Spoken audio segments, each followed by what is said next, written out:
Manchester United finally rid of the Glazers last year, and when Ineos and Sir Jim Ratcliffe walked through the door, there was much optimism back amongst the Red Devils. However, poor performances and other off-the-pitch matters have seen the negativity creep back in amongst the fan base. It's episode 19 today. I'm Louis Sellin, and today I'm going to touch on one of the biggest problems at United at the moment, especially in terms of off the field.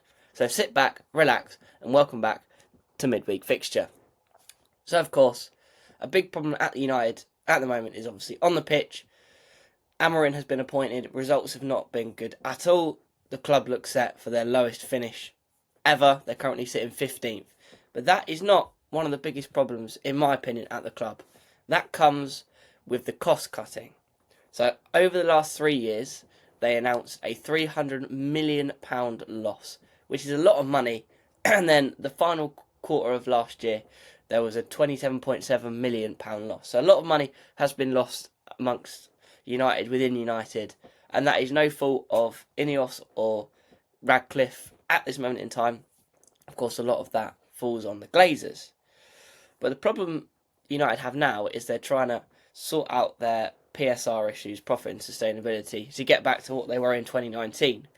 And to do that, they've had to do a lot of cost cutting, which involves firing staff and making the experience not as great for the staff. For example, a couple of days ago they announced that there'll be no more free lunches for non-playing staff, so it's only fruit on offer now, which looks bad, but I suppose it's not the worst thing, because you'd be pretty lucky to get free lunch in some workplaces. But it's a nice incentive if they did have it still, but they need to save money. That's what they're trying to do there, instead of reducing the wages, which is also a big problem. We're looking at players on 300k a week that just don't play, which is just too much money.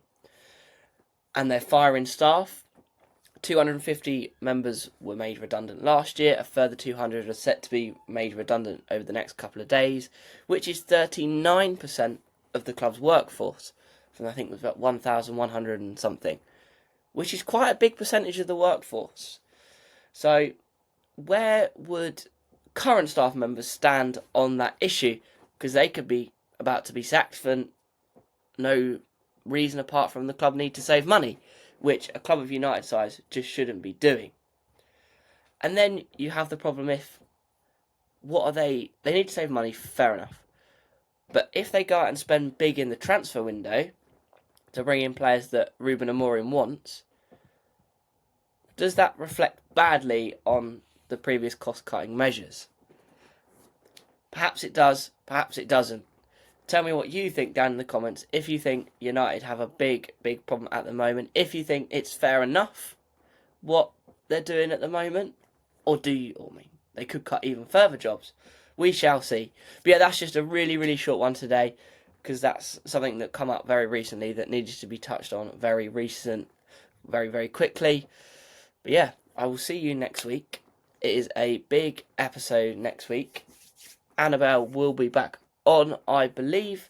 That is the plan. Previewing a couple of the Champions League games. But yeah, thanks for watching. See you next week. Like, subscribe, comment all you want about Manchester United and Radcliffe and Ineos. Adios.